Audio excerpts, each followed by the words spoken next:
Are you looking for the best running shoes?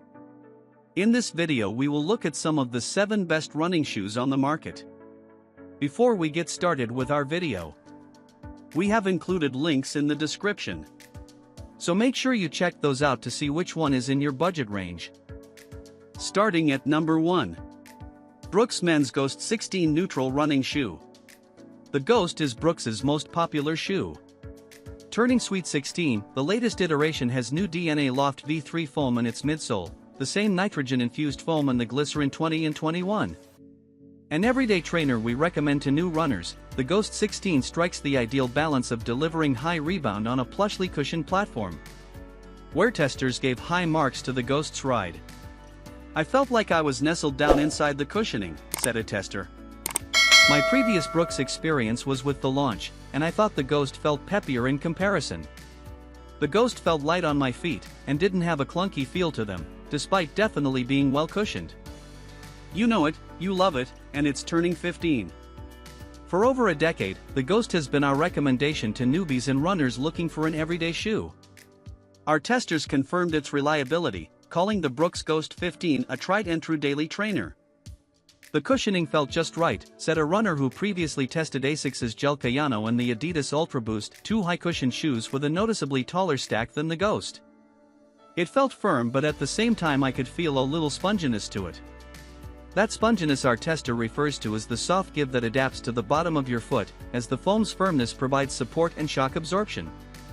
Brooks used the original DNA Loft, which is compression-molded EVA, in the Ghost 14's midsole. Now, its updated DNA Loft V2 here feels softer and more lightweight. Amanda Furr. Note, the Ghost 16 is freshly out, and we're gathering testing notes at the time of this update. We'll refresh this roundup with the new model once we've gathered everyone's takes on the new trainer. Number 2. Saucony Men's Triumph 21 Sneaker. Somehow, the Triumph just keeps getting better. Our wear testers almost unanimously gave the daily trainer high ratings in every category, from fit to comfort to cushioning. Even the one tester who gave less than impressed feedback on the shoe's weight and speed, "It's a few fries short of a Happy Meal," couldn't deny the Triumph 21 a high score. "This shoe does a lot right, with its cozy fit and interior," he said. From the lacing to the midsole, that coziness won out as our tester's favorite feature. "The laces have a little stretch, making it really easy to cinch down the shoe and feel secure without discomfort," said one tester, who's an underpronator and heel striker. "The padding through the tongue and upper was the perfect accompaniment in creating a lovely harmony for my high arches." Saucony redesigned the lacing in this iteration to spread wider across the upper for a more secure fit. And the pillowy shock absorber underfoot, a Purin Plus midsole, is springier and 28% lighter than the original Purin foam. "These were not the snappiest shoes I have worn," said Alyssa Dever, an overpronator and midfoot striker. "But despite being so cushioned, they never felt too dense or like they were sapping my energy." Dever drew comparisons to the Asics Gel Cayano, a model she's run in for more than 1,000 miles. "Though I'm only 130 miles into the Triumph, they feel just like they did on the first run." AF. Number 3. New Balance Men's FuelCell Rebel V3 Running Shoe. Time and time again, we hear runners say the Rebel V2 is a solid top 3 pick for them. And, like me, many couldn't help but use this technically speed day shoe for every run. So, the company took the hint and made the New Balance FuelCell Rebel V3 even better for daily miles. The Rebel V3 has more of what its predecessor lacked. The outsole has more rubber coverage to withstand higher mileage, the knit upper feels more durable, and there's 1.5 mm more fuel cell foam underfoot. While those are essential improvements for taking the shoe on long runs, they ruled out the Rebel for those who like a firm ride for racing. Read, some testers said the boost in durability and comfort came with the cost of a slightly mushier ride, though only a 0.1 ounce weight increase for a men's size 9. If you're looking for a shoe with a comparable uber-soft bounce and price point, but want just a smidge more heel-toe drop and cushioning, I highly recommend the Asics Nova Blast 4.MP. Number 4. New Balance Men's Fresh Foam X860 V13 Sneaker. Like the 860 V12, the updated New Balance Fresh Foam X860 V13 still has 2 layers of fresh foam in its midsole. The top is soft, the bottom is speedy. However, for the 13th version of the shoe, New Balance has once again tweaked the formula for its midsole cushioning.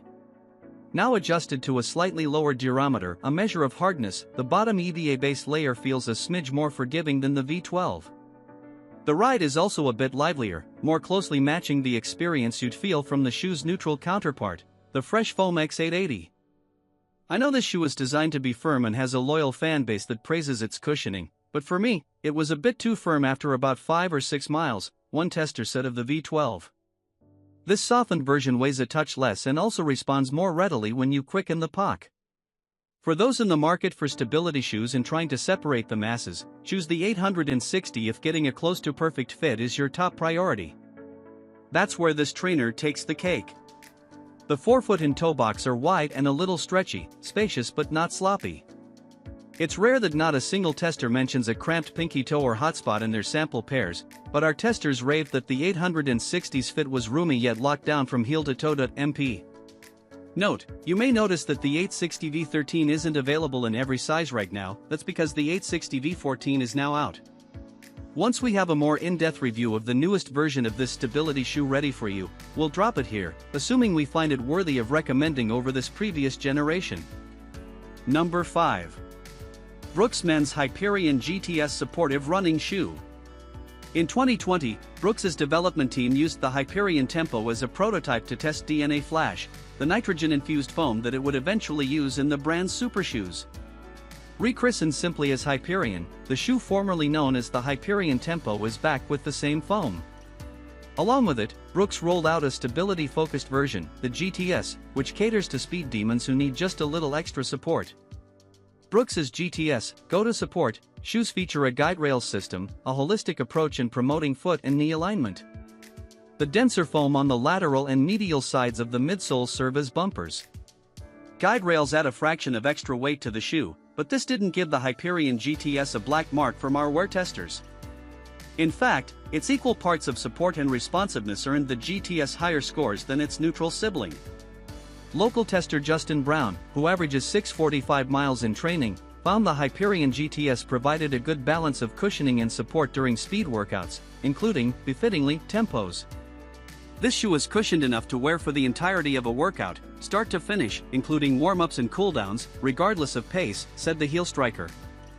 But I would stick to a more plushly cushioned neutral shoe for my daily trainer. Like Brown, tester Steven Kazmierczak described the Hyperion GTS as having a similar feel to a racing flat. He quickened his usual pace of 7:30 down to 7:15, and then to 7 o'clock. An overpronator, Kazmierczak praised the shoe's stability during his long runs. How does the new Hyperion GTS compare to its predecessor? I found it feels virtually the same, just a little more supportive from the upper's second layer of mesh. The Tempo, Hyperion, and GTS have all earned rightful places on my 4-keep shoe rack.af. Number 6. Topo Athletic MTN Racer 3 Running Shoe. As we were choosing the best Topo Athletic shoe of 2023, it was a toss-up between the MTN Racer 3 and the Terra Venture 4. Both of these trail shoes fare well on gnarly terrain because of their Vibram Mega Grip outsoles. The spaced-out lugs are tacky without being too aggressive on hard-packed dirt or the patches of pavement that you sometimes have to cross. We selected the MTN Racer 3 because it's a more user-friendly shoe that can withstand technical trail. Unlike the Terra Venture 4, the MTN Racer 3 doesn't have a flexible rock plate in the forefoot. To provide underfoot protection without a plate, Topo increased the stack height by 3 mm in the heel and forefoot. The zip foam midsole has also been updated. The foam is softer, lighter, and more responsive. The best part of the MTN Racer 3 was the cushioning. I was able to tear up and down the mountains without feeling the rocks and roots under my feet, said one decade-long member of our wear test team. The extra layer of Vibram and the placement of the lugs, as well as the flexibility, made long and short runs equally enjoyable. AF. Number 7. Altra Lone Peak 7 Running Shoe. The route I run most is a 4-mile loop on a mountain that has every kind of surface that one can expect to get in Pennsylvania: gravel, technical downhills, rocky climbs, and water crossings, said one tester who put more than 150 miles of running on the Lone Peak 7 in both wet and dry conditions. This shoe grips all of it.